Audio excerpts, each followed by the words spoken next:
বিগত 25 March 2025 government একটা ordinance জারি করে, যেটা নারী ও শিশু নির্যাতন দমন আইনের অধ্যাদেশ, সংশোধনের অধ্যাদেশ 2025।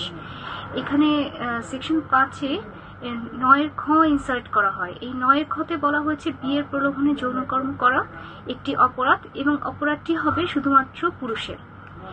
এই বিষয়টিকে চ্যালেঞ্জ করে আজকে হাইকোর্টে রিট পিটিশন ফাইল করেছে এইড ফর ম্যান ফাউন্ডেশন এবং সুপ্রিম কোর্টের আইনজীবী অ্যাডভোকেট রাশিদুল হাসান, এবং তাদের পক্ষে আমরা এই রিট পিটিশনটি ফাইল করেছি। এখানে আইনে বলা হয়েছে বিয়ের প্রলোভনে যৌনকর্ম একটি শাস্তিযোগ্য অপরাধ এবং এজন্য শুধুমাত্র পুরুষের 7 বছর পর্যন্ত শাস্তি হতে পারে। এই শাস্তির যে বিধানটা, সেই বিধানটাকে আমরা রিটে চ্যালেঞ্জ করেছি এবং রিটে এই বিধানটি কেন অবৈধ, বেআইনি এবং অসাংবিধানিক ঘোষণা করা হবে না তা জানতে চেয়ে রুলের নির্দেশনা চেয়েছি।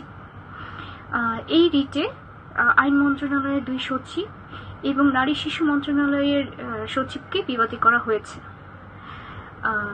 রিট আবেদনে মূলত পিটিশনাররা বিভিন্ন যুক্তি তুলে ধরেছেন এবং এই যে আইনটি, এটি কেন নাগরিক অধিকার পরিপন্থী এবং অসাংবিধানিক সেই বিষয়টি এক্সপ্লেইন করে রিট পিটিশনটি ফাইল করা হয়েছে। এছাড়া এখানে যে নারীদেরকে লোভী হিসেবে চিহ্নিত করা হয়েছে এবং নারীদেরকে অসম্মানিত করা হয়েছে, সেই বিষয়গুলিও উল্লেখ করা হয়েছে। আমি মনে করি শুধুমাত্র প্রতিশ্রুতি না রাখার কারণে, শুধুমাত্র একটা জেন্ডারের বেসিসে অর্থাৎ শুধুমাত্র পুরুষকে অপরাধী হিসেবে বিধান করাটা একেবারেই অসাংবিধানিক, এটি ন্যায় বিচার এবং নাগরিক অধিকার পরিপন্থী।